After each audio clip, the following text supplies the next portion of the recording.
तो हजारीबाग के नवनियुक्त उपायुक्त हेमंत सती ने शनिवार को केरेडारी प्रखंड का दौरा किया और अंचल कार्यालय समेत कई सरकारी विभागों के कामकाज की समीक्षा की। इस दौरान उन्होंने बिरहोर समुदाय के लोगों से भी बातचीत की और दूसरे जगह शिफ्ट करने को लेकर चर्चा की, लेकिन तमाम ग्रामीणों ने इसका विरोध किया। एक रिपोर्ट देखिए। का दौरा किया और चट्टी बरियातू पंचायत में आदिम जनजाति बिरहोर परिवारों से मुलाकात की। इस दौरान उन्होंने बिरहोरों को दूसरे स्थान पर बसने का ऑफर दिया, लेकिन लोगों ने कहीं और जाने से साफ इनकार कर दिया। दरअसल केरेडारी में एनटीपीसी का चट्टी बरियातू कोल माइंस संचालित है, जो पगार बिरहोर कॉलोनी से कुछ ही दूरी पर है। माइंस में होने वाली हैवी ब्लास्टिंग और प्रदूषण के कारण बिरहोर समुदाय के लोग कई गंभीर बीमारियों के चपेट में आ रहे हैं, इसलिए वे इनको यहाँ से हटाकर कहीं और बसाने के लिए लगातार प्रयास किया जा रहा है, लेकिन स्थानीय लोग इसका विरोध कर रहे हैं। सर बोले यहाँ से क्यों नहीं जाना चाहते हैं दूसरा जगह, काहे जाएंगे दूसरा जगह? नहीं जाएंगे हम लोग दूसरा जगह। यहाँ से सुविधा और कहीं थोड़ी नहीं मिलेगा। यहाँ अपना बस में रहता है और दूसरे यहाँ जाएंगे तो दूसरे यहाँ को बस में रहना पड़ेगा। इसी वजह से हम लोग नहीं जाना चाहते। और कुछ पूछताछ किए कि क्या कमी है या क्या क्या मामला है ये इसके बगैर? खाना कम मिलता है। खाना तो यहाँ कंपनी वाला देता है 2 बजे के बाद मिलता है। हाँ।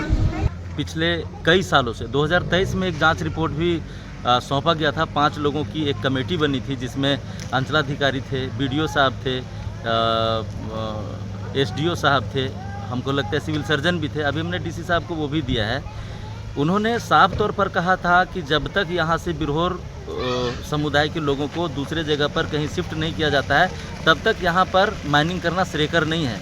लेकिन बावजूद इसके लगातार यहाँ पर माइनिंग किया जा रहा है, हैवी ब्लास्टिंग किया जा रहा है, यहाँ जो ट्रांसपोर्टिंग किया जा रहा है, ये जो देख रहे हैं आप सड़क, ये जो है इनके बिरहोर के यहाँ इनका घर है और इनके घर से मात्र महज 20 फीट या 30 फीट के दूरी पर जो है ट्रांसपोर्टिंग रोड है। यहाँ पर ही जो माइंस जो चल रहा है एनटीपीसी के अंतर्गत, वहाँ आदिम जनजाति के लोग रहते हैं, बिरहोर परिवार के लोग रहते हैं। लेकिन उनको बोला गया था कि सर इनको सुरक्षित रखा जाए, इनकी जो संख्या है पूरे देश में घटती जा रही है और तेजी से घट रही है। कारण है क्या है?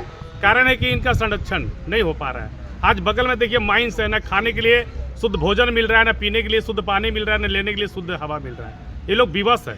इसलिए वहाँ पर बोला गया था कि देखिए जाके क्या दशा है यहाँ के बिरहोर परिवार का। और कहने के लिए बहुत सारी बातें हैं, जैसे मान लीजिए अभी तालाब काट दिया गया। अभी सरकार पूरे भारतवर्ष में जल संरक्षण की बात करती है और एक जलाशय को काट देना ये कहाँ तक उचित है? डीसी ने केरेडारी प्रखंड से अंचल कार्यालय का भी दौरा किया और अंचल के रिकॉर्ड दाखिल खारिज का निष्पादन और रेवेन्यू से संबंधित कार्यों का जायजा लिया। उन्होंने स्थानीय स्कूल और प्रखंड मुख्यालय के अधिकारियों से मुलाकात की और उनके कामकाज की जानकारी ली। केरेडारी प्रखंड में सबसे पहले प्रखंड मुख्यालय में अंचलाधिकारी और प्रखंड विकास पदाधिकारी के कार्यालयों का निरीक्षण किया गया। निरीक्षण के क्रम में बहुत सारा कुछ अच्छी चीज़ें थी, उसको अप्रिशिएट किया गया और कुछ और सुझाव दिए गए कि और किस तरीके से हम लोग अंचल की और प्रखंड की फंक्शनिंग बेटर कर सकते हैं। उसके अलावा एक बिरहोर कॉलोनी का विस्थापन का मुद्दा था और उनकी क्या कंडीशन है बिरहोर लोगों की, उसकी दशा देखने के लिए गाँव में आए। उनके लिए वैसे ज़मीन चिन्हित की जा चुकी है, लेकिन अभी लोगों के अंदर कुछ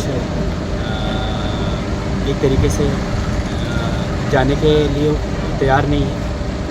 हम लोग कोशिश करेंगे कि उनकी जो बेसिक एमिनिटीज़, उन बेसिक एमिनिटीज़ को यथाशीघ्र पूर्ण कर लिया जाए। झारखंड में विकास के नाम पर स्थानीय लोगों को उजाड़ने की प्रक्रिया सालों से चली आ रही है और आदिवासी समुदाय को इसका खामियाजा भुगतना पड़ा है। लेकिन अब लोग जागरूक हो गए हैं और सरकार की ऐसी कोशिशों का विरोध कर रहे हैं। प्रशासन को जनजीवन और विकास बीच संतुलन बिठाना होगा, तभी शांति से काम हो पाएगा। इंद्रजीत कुमार गिरी, नक्षत्र न्यूज, हजारीबाग।